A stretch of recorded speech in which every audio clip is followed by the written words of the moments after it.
আসসালামু আলাইকুম ভিউয়ার্স, স্বাগতম টেকবিডিএক্সে। আজকের ভিডিওটি মূলত গেমারদের জন্য। প্রিয় গেমার বন্ধুরা, আজকে আপনাদের দেখাবো এরকম একটি হ্যাক যার মাধ্যমে আপনি আপনার গেমের এফপিএস অর্থাৎ গেমিং স্পিড ফোনের ম্যাক্সিমাম গ্রাফিক্স ব্যবহার করে বাড়িয়ে নিতে পারেন। লো এন্ড এবং মিড রেঞ্জের মোবাইলগুলোতে অনেক সময় গেম খেলতে গেলে এফপিএস কমে যায় এবং গেম ল্যাগ করতে থাকে। তো এটা দূর করার জন্য আপনি কি করতে পারেন বা আপনার কি করণীয় সেটাই দেখাবো এই ভিডিওতে। যদি ভিডিওটি আপনার উপকারে আসে অর্থাৎ কাজে দেয় তাহলে অবশ্যই লাইক দিবেন এবং আপনি এই চ্যানেলে নতুন হয়ে থাকলে সাবস্ক্রাইব করে নিতে পারেন।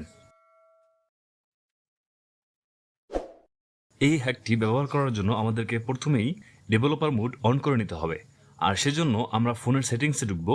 সেটিংসে ঢুকে নিচে অ্যাবাউট ফোনে ঢুকবো। এখান থেকে ফোনের ভার্সনে ক্লিক করব, তারপর বিল্ড নাম্বারের উপরে ক্লিক করতে থাকবো যতক্ষণ পর্যন্ত নিচে এরকম একটি লেখা চলে আসে, অর্থাৎ ডেভেলপার অপশন অন হওয়ার সংকেত চলে আসে। এবার আমরা ফোনের অ্যাডিশনাল সেটিংস থেকে ডেভেলপার অপশনে ঢুকবো, অথবা আপনার ফোনে সরাসরি সেটিংসেই ডেভেলপার অপশন খুঁজে পেতে পারেন। এই অপশনে ঢুকে নিচের দিকে স্ক্রল করলে আমরা গ্রাফিক্স ড্রাইভার প্রিফারেন্স অথবা গ্রাফিক্স ড্রাইভার নামে একটি অপশন পেয়ে যাব।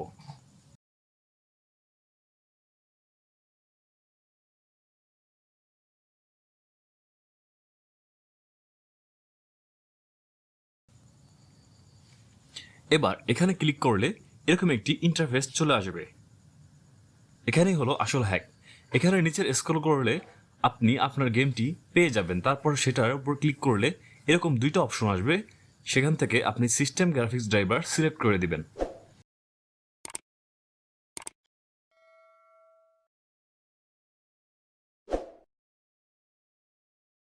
ব্যাস, কাজ শেষ। এবার উপভোগ করতে থাকুন আপনার প্রিয় গেমের ম্যাক্সিমাম এফপিএস। এইভাবে অর্থাৎ একইভাবে আপনি আপনার ফোনের যে কোনো সফটওয়্যার কিংবা গেমের পারফরমেন্স ইমপ্রুভ করে নিতে পারবেন। যারা গেম খেলতে গিয়ে ল্যাগিংয়ের শিকার হন তাদের জন্য এই হ্যাকটি খুবই কাজে দেবে আশা করি। আবারও বলে রাখি, আপনি এই চ্যানেলে নতুন হলে অবশ্যই চ্যানেলটি সাবস্ক্রাইব করে নেবেন এরকম আরও ভিডিও পেতে। ধন্যবাদ সবাইকে, ভালো থাকবেন সবাই, আল্লাহ হাফেজ।